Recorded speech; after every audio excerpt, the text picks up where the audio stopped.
ہمارے ساتھ ایک نیا لڑکا بھرتی ہو کر آیا تھا۔ اسے نہ جانے کیوں اتنا شوق تھا فوج میں آنے کا۔ جنونی سا تھا اور پاگل سا تھا، اور خوبصورت اتنا تھا کہ لکھوں تو بھی نہ لکھ سکوں۔ اس کی شوق سی آنکھوں میں ایک عجیب سی دیوانگی ٹپکتی تھی۔ رنگ اتنا زیادہ گورا نہیں تھا، لیکن کشش اس قدر تھی کہ جیسے کوئی جنت سے فرشتہ آیا ہو۔ پہلے دن اس کے ساتھ جان پہچان ہوئی، گپ شپ لگائی۔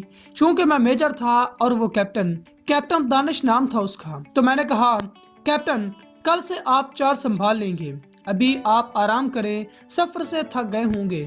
روبدار آواز میں اس نے مجھے سلوٹ کیا، اوکے سر، اور چلا گیا۔ دوسرے دن پریڈ گراؤنڈ میں سب سے تعارف کروایا گیا۔ اس کا اخلاق ایسا تھا کہ جیسے کسی بے جان کو بھی سانسیں بخش سکتا تھا، کسی دشمن کو بھی سینے سے لگا سکتا تھا۔ چارج سنبھالتے ہی اسے کیمپ کی کچھ ذمہ داریاں سونپ دی گئی۔ وہ اپنی ڈیوٹی ذمہ داری سے نبھاتا رہا۔ دن گزرتے گئے، میں اس کے بہت قریب آتا گیا۔ مجھے اس کی عادت سے ہونے لگی تھی۔ وہ اتنا اچھا تھا کہ اس کے یونٹ کے سپاہی بھی اسے دل سے پسند کرنے لگے تھے اور اس کی عزت بھی کرنے لگے تھے۔ لیکن وہ کبھی کبھی بچوں جیسی شرارتیں بھی کیا کرتا تھا جو مجھے بہت بھاتی تھی۔ خیر، وقت کے ساتھ ساتھ جان پہچان بڑھی اور ہم بہت اچھے دوست بن گئے۔ ایک دن باتوں باتوں میں نے اسے پوچھا، بتاؤ فیملی میں کون کون ہے؟ کہنے لگا، سر فیملی میں تو ماں اور 3 بہنیں ہیں، بابا جان 1 سال پہلے انتقال کر گئے تھے۔ میں نے کہا، تم کو فوج میں آنے کا شوق کیسے پیدا ہوا؟ تو کہنے لگا، میری بہنوں کو شوق تھا کہ ان کا بھائی فوجی بنے، ورنہ میں تو اچھا بھلا ڈاکٹر بن رہا تھا۔ وقت گزرتا گیا، ہماری دوستی اس قدر بڑھ گئی کہ ہم کبھی کبھی ایک دوسرے کے گھر بھی چھٹی پہ جانے لگے تھے۔ وہ اکثر نور جہاں کا گانا سنا کرتا تھا، اے پتر ہٹاں تے نہیں وکدے کی لبنیے وچ بازار کڑے۔ میں اسے کہتا تھا کہ اتنا شوق چنچل سا لڑکا اور یہ گانا سنتا ہے۔ کہتا تھا، کبھی یہ گانا وقت آنے پہ تم کو سمجھ آ جائے گا۔ کبھی کبھی بہت عجیب عجیب باتیں کیا کرتا تھا جو میری سمجھ میں بالکل نہیں آتی تھی۔ میری شادی تھی، اس کو انوائٹ کیا، اس کی ماں اور بہنیں سب میری شادی میں آئے۔ بہت اپنائیت تھی، بہت انجوائے کیا ہم نے۔ میں نے اس کی ماں جی سے کہا، آنٹی جان اب کیپٹن صاحب کے لیے بھی کوئی لڑکی دیکھو اور اس کی بھی شادی کروا دو۔ تو شادی کی بات پہ شرما سا جاتا تھا۔ 3 سال ہو گئے تھے، ہم ساتھ تھے۔ اس کی ایک بہن کی شادی ہو گئی تھی، نیا گھر لے لیا۔ اس نے چھوٹی بہن کو میڈیکل کالج میں داخل کروا دیا تھا۔ ایک مکمل ذمہ دار اور سلجھا ہوا انسان تھا۔ پھر وہ وقت بھی آ گیا جس کا اس سے زیادہ مجھے انتظار تھا، اور وہ وقت تھا جناب کی شادی کا۔ میں اسے بہت تنگ کرتا تھا، مذاق کرتا تھا اس کے ساتھ، جناب کیپٹن صاحب اب آپ کے اوپر ایک اور آفیسر بھی آنے والی ہے۔ شرمیلا سا تھا۔ گھر گیا، منگنی اور شادی کے دن طے ہوئے۔ اس کے بعد وہ واپس آیا، پورے یونٹ میں مٹھائی بانٹی، سب کے ساتھ اتنا گھل مل چکا تھا کہ جیسے وہ ہمارے جسم کا کوئی حصہ ہو۔ خیر، جناب کی شادی کا وقت قریب آ پہنچا تھا۔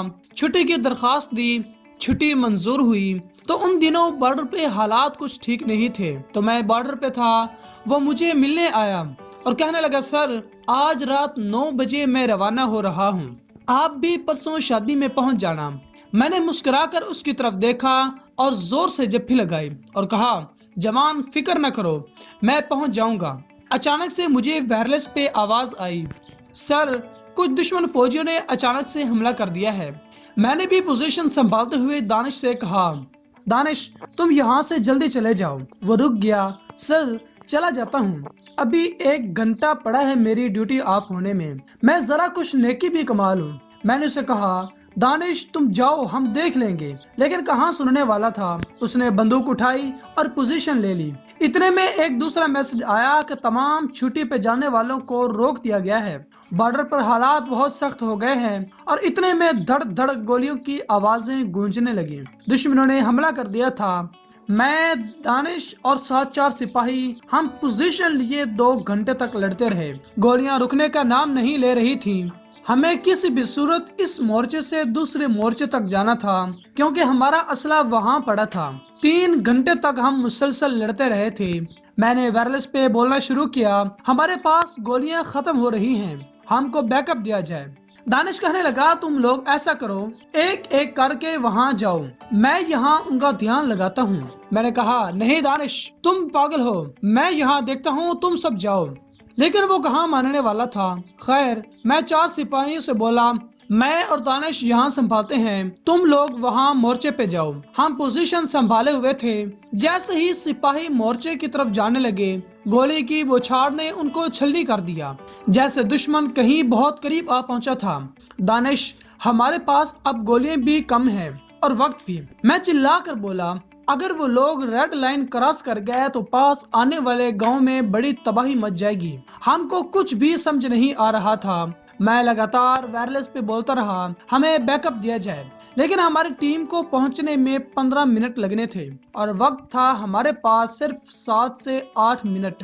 دانش نے اچانک سے مجھے سینے سے لگایا اور کہنے لگا سر، اس وطن پہ قربان ہونے کا وقت آ گیا ہے۔ میں نے کہا دانش پاگل ہو تم، ہم ان کو روک سکتے ہیں، انتظار کرو۔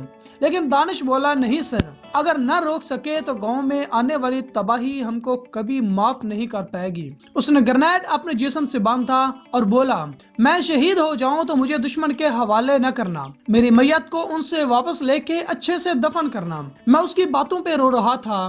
میں کیا کرتا؟ میرے دل چاہ رہا تھا میں ایسا کرتا، لیکن فوج کے کچھ قانون تھے اور وہ بھی ضد پہ تھا، وقت بھی کم تھا۔ مجھے وصیت کر رہا تھا کہ میری ماں کو سنبھالنا، میری بہن کو کہنا کہ ڈاکٹر بن جائے تو میری قبر پہ ضرور آنا، میری ماں کو کہنا شادی کے ارمان جو تھے مجھے اس کے لیے معاف کر دے، جنت میں حوروں کے ساتھ ماں کا انتظار کروں گا انشاءاللہ۔ اپنا موبائل مجھے دے کر کہنے لگا میری ماں میرا انتظار کر رہی ہے، میں نے کہا تھا 10 بجے پہنچ جاؤں گا، وہ 10 بجے نہ پہنچنے پہ کال کرے گی۔ یہ کہہ کر وہ الوداع ہوا، مجھے زور سے سینے سے لگایا اور نعرہ تکبیر اللہ اکبر کی صدا بلند کی اور دشمن کی طرف چل دیا۔ ہم فوجیوں کی زندگیاں چند لمحوں کی مہمان ہوتی ہیں، ہم کہاں کب دنیا چھوڑ جائیں ایک لمحے کی خبر نہیں۔ وہ میری آنکھوں کے سامنے جا رہا تھا اور میں چیخ چیخ کر رو رہا تھا۔ پرسوں اس کی شادی تھی، بہنیں، ماں، دلہن سب انتظار میں تھے کہ کیپٹن دانش گھر آ رہا ہے، اور یہاں خدا کچھ اور منصوبہ کر چکا تھا۔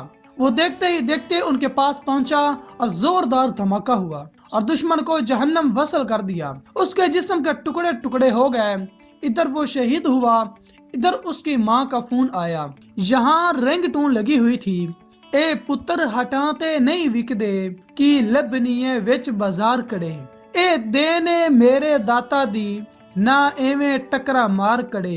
میرا ضبط ٹوٹا، میں چیخ چیخ کر رونے لگا۔ ایک حسین فرشتہ ملک پہ قربان ہو گیا تھا۔ میں نے سلوٹ کیا، اتنے میں ٹیم بھی پہنچ چکی تھی، اب دشمن کو بھی شکست ہو چکی تھی اور مشن کامیاب رہا۔ ہم فوجی پرائے ہوتے ہیں، ہم سے نفرت نہ کیا کرو، کیا پتا کسی گلی میں ہماری زندگی کی شام ہو جائے۔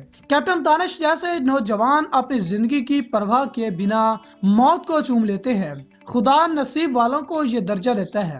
تو معزز ناظرین، میں امید کرتا ہوں کہ آج آپ کو کیپٹن دانش کی یہ دکھ بھری داستان بہت پسند آئی ہوگی۔